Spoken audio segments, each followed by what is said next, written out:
Bonjour tout le monde, c'est Maud, je vous retrouve pour une nouvelle vidéo, un nouveau point lecture dans lequel je vais vous parler de lecture numérique que j'ai faite. En premier lieu, je vais vous parler de Terre de brume, le tome 1, Le sanctuaire des dieux de Cindy Van Wilder, paru chez Rajo. Ensuite, on parlera de X de Thomas Odd Volt, je pense que c'est comme ça que ça se dit, paru chez Brajlon. Ensuite on partira sur de la romance avec Forbidden de Tabitha Suzuma paru chez Milady. Et on terminera avec Go To Hell, le tome 1 de Oxanao paru chez Rebelle.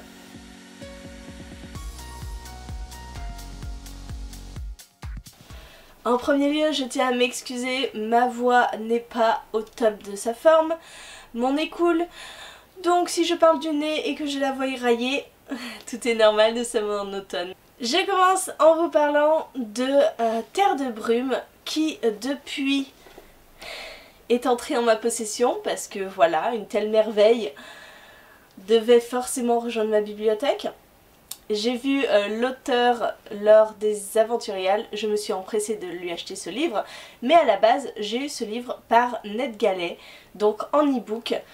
Je l'ai lu lors de sa sortie et mon Dieu que j'ai adoré cette lecture, ça a été vraiment une excellente lecture. Nous sommes dans un monde de fantasy où la magie existe, beaucoup de monde utilise la magie mais elle entraîne une contrepartie, la création d'une brume étrange qui est stockée, sauf que 17 ans avant cette histoire, eh bien la brume s'est échappée, a recouvert le monde, a recouvert les océans, a recouvert les terres et maintenant ne survivent que ceux qui se sont exilés là, dans des sommets, tout en haut de sommets de montagnes, qui ont formé des sanctuaires. Et donc nous retrouvons Hera, 17 ans plus tard, qui est une apprentie guerrière de l'eau, qui mène sa petite vie, qui a beaucoup de certitudes dans la vie et toutes ces certitudes vont être complètement chamboulées lorsqu'elle va rencontrer Intisar. Intisar, c'est une apprentie sœur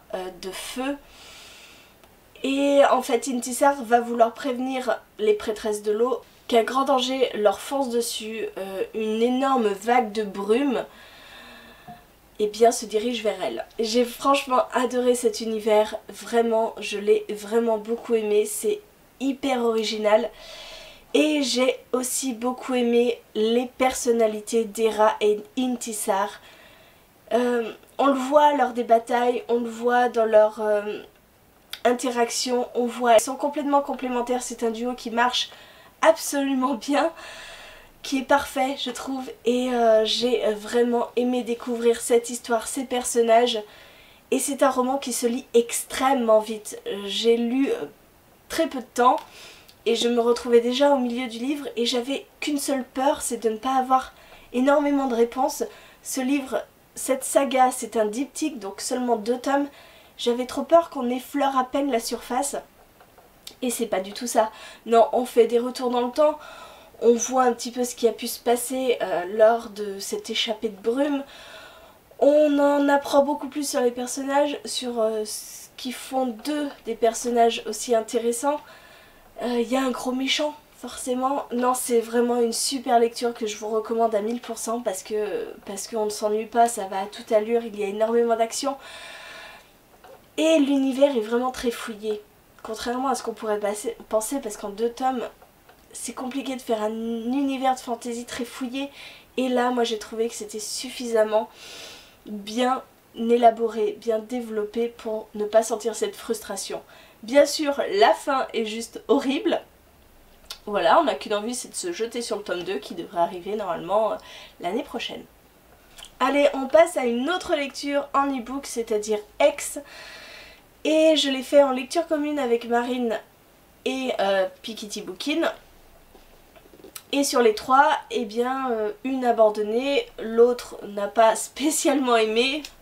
Voilà, si vous avez vu l'avis de Stéphanie qu'elle a publié lundi, c'est pas une super lecture. Et moi, je suis déçue par ce livre. En fait, j'en attendais tellement plus. On est dans une petite ville des États-Unis et cette petite ville est plutôt repliée sur elle-même puisque Ces habitants partagent cette ville avec une sorcière. Une sorcière qui a les yeux cousus, la bouche cousue et qui vagabonde dans la ville, qui se pose à un endroit, qui y reste quelques heures, puis qui va à un autre endroit, etc. Les habitants sont habitués, hein. En même temps ils n'ont pas vraiment le choix. Ils ne peuvent pas partir de cette ville puisqu'il y a une sorte de malédiction. Dès qu'ils s'éloignent un tant soit peu de la ville, eh bien ils ressentent une furieuse envie de se suicider. Donc voilà, ils sont un petit peu prisonniers de cette ville et certains ça leur pèse pas forcément et puis il y en a d'autres, surtout les adolescents de la ville, ça commence un petit peu à les énerver. Ils décident de faire des petites expériences sur la sorcière. Alors ça tourne un petit peu au truc complètement loufoque, complètement humoristique. Et après ça va partir totalement en vrille. Au début j'étais plutôt bien dans l'histoire, même s'il ne se passait pas grand chose. On était vraiment dans le quotidien de ces habitants, à voir débarquer cette sorcière en plein milieu de leur chambre à coucher comme ça. Voilà, on nous place une histoire. Il n'y a pas forcément de trucs horrifiques, mais je suis déçue parce que je m'attendais à ce qu'à un moment ou un autre, ça parte vraiment en vrille à cause de cette sorcière. Parce que on lui fait subir des trucs assez dégueulasses. Et au final, ce que je retiens de ce livre, c'est que on est plutôt dans une critique de la société, une critique de tout ce que peuvent faire les gens d'une communauté sous la pression du groupe. Ouais, c'est très spécial. Je m'attendais à un roman horrifique avec cette sorcière qui allait être méchante, etc. Et finalement, c'est les hommes qui foutent la merde et c'est les hommes qui détruisent tout. Et la sorcière, c'est un petit peu l'excuse pour que tout parte en cacahuète. Donc voilà, moi je suis déçue, je voulais vraiment quelque chose où la sorcière serait actrice et pas seulement spectatrice, parce que c'est totalement le cas. Et je ne considère pas ça forcément comme un livre horrifique, parce que c'est traité de manière super humoristique au début, jusqu'à ce que ça parte en vrille. Forcément après ça devient glauque, et on est mal à l'aise de voir jusqu'où peuvent aller les gens, les hommes. Bref, ouais, j'ai été déçue, ça reste pas une mauvaise lecture, mais je m'attendais pas à ça en commençant ce livre. On continue avec Forbidden. Alors c'est une lecture, j'avais très peur de la faire puisque nous sommes dans une histoire d'inceste, l'histoire de Maya et de son frère qui vont tomber amoureux, tout simplement. Alors j'ai beaucoup entendu parler de ce livre depuis sa sortie en VO. Quand j'ai su qu'il sortait en français, je me suis dit qu'il faudrait que je le lise. Clairement. Alors c'est une lecture hyper addictive, vraiment. Ce livre est énorme, je l'ai vu en papier, il est quand même balèze et moi je l'ai lu très rapidement parce que les pages s'enchaînent. C'est très bien fait de la part de l'auteur. La relation entre Maya et je ne sais plus comment s'appelle son frère. C'est le problème des e-books, je n'ai pas les livres sous les yeux et je ne me rappelle plus des noms des personnages. Bref, Maya et son frère, leur psychologie était assez bien poussée. On commence dans le livre en voyant leur situation familiale qui n'est pas du tout normale. Ils sont 5 enfants, la mère est complètement absente. Voilà, au début on voit leur malheur, on voit tous les problèmes qu'ils doivent gérer. Mais il n'y a pas forcément de rapprochement entre le frère et la sœur tout de suite. Ça vient naturellement. J'ai trouvé que cet aspect-là arrivait naturellement. C'est pas du jour au lendemain ils se sont dit tiens, je crois que je suis amoureux de mon frère. Non, non, non, c'est très bien fait de ce point de vue-là. Après, je dois avouer que j'étais quand même extrêmement gênée dans les scènes un petit peu plus osées.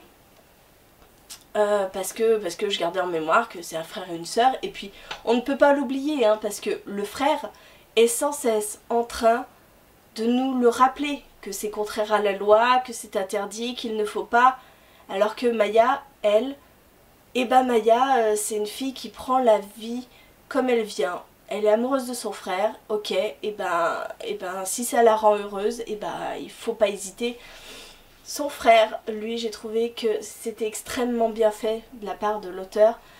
Une psychologie très poussée, c'est un garçon très renfermé qui parle pas, qui est incapable de parler en public, voilà, qui a vraiment une personnalité renfermée, intériorisée, et ça peut expliquer pas mal de choses. Non, c'était très bien fait. Moi j'ai trouvé ce roman très bien amené.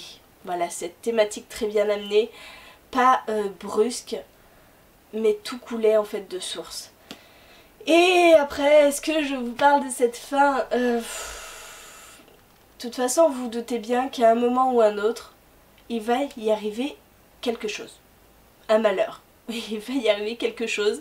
Je ne vous dirai pas quoi. Je vous laisse la surprise, même si voilà. Il ne peut pas ne rien se passer. Ils ne peuvent pas rester ainsi sans être découverts. Voilà, il y aura forcément une merde quelque part. Forcément cette merde arrive. Tout le monde l'a vu arriver. Mais tout ce qui se passe après, ouais, c'était... Ça m'a brisé le cœur. Je pense que vous avez vu beaucoup de chroniques sur ce livre. Comme quoi, on ressort pas indemne de ce livre. Ouais, si on met de côté que c'est un frère et une sœur, c'est un amour qui va se révéler terriblement problématique, mais l'issue, voilà, je peux pas vous en parler.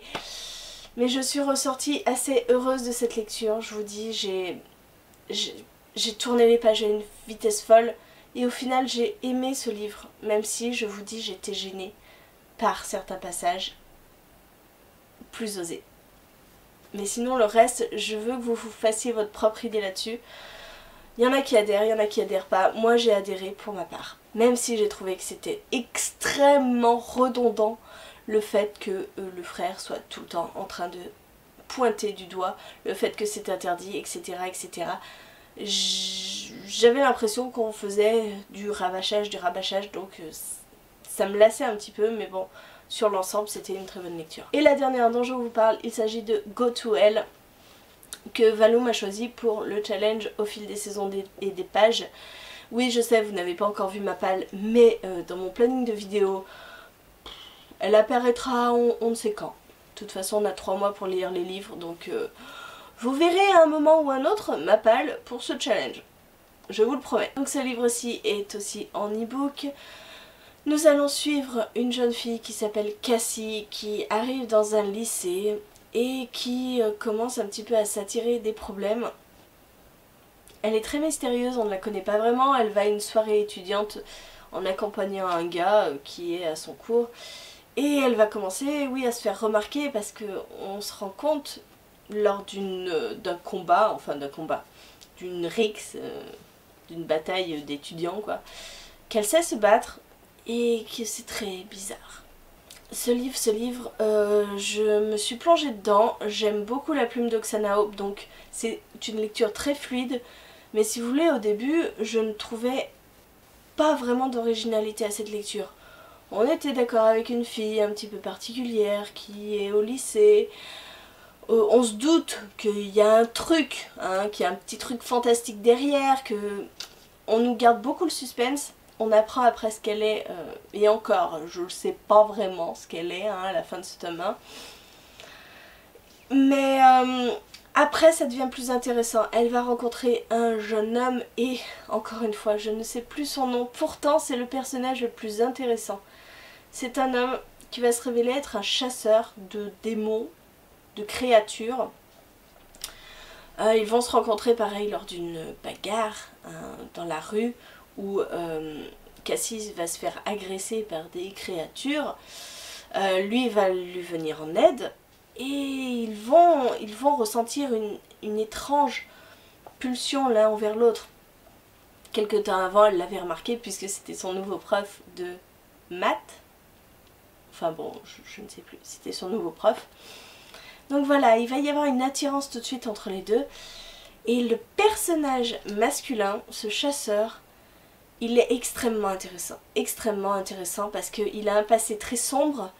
Il lui arrive de voir des fantômes. Bref, il a une psychologie très intéressante qui est limite schizophrène, à entendre des voix, à voir des choses.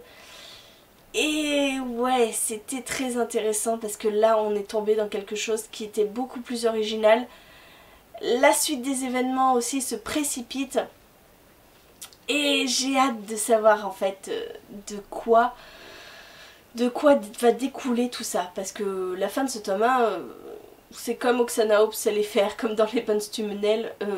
On n'a qu'une envie, c'est de se jeter sur la suite parce qu'il y a un événement enfin qui nous donne vraiment envie de nous jeter sur la suite. Bref, elle est très forte pour ça. Ça, je dois le reconnaître, elle est très forte pour ça. C'est une histoire fantastique, hein, vous l'avez bien compris, où j'ignore encore ce qu'est Cassie. J'ai des éléments de réponse, hein. On ne peut pas dire qu'elle ne nous dit rien du tout, l'auteur. Non, elle nous pose les bases. C'est un premier tome, j'aimerais voir ce que donne la suite. Et je me suis bien attachée quand même à Cassie et à ce jeune homme. C'est horrible, je vous mettrai le nom quelque part parce que ça m'agace, ça m'agace, ça m'agace. Et ouais, ça promet de bonnes choses je pense. Ça promet vraiment de bonnes choses. Et c'était trop court, il m'en faudrait plus. Voilà, je vous ai parlé de ces 4 livres, j'espère que la vidéo vous a plu. N'hésitez pas à me dire en commentaire si vous avez lu un de ces livres, ce que vous en avez pensé. Et moi en attendant, je vous fais des bisous, je vous souhaite de très bonnes lectures.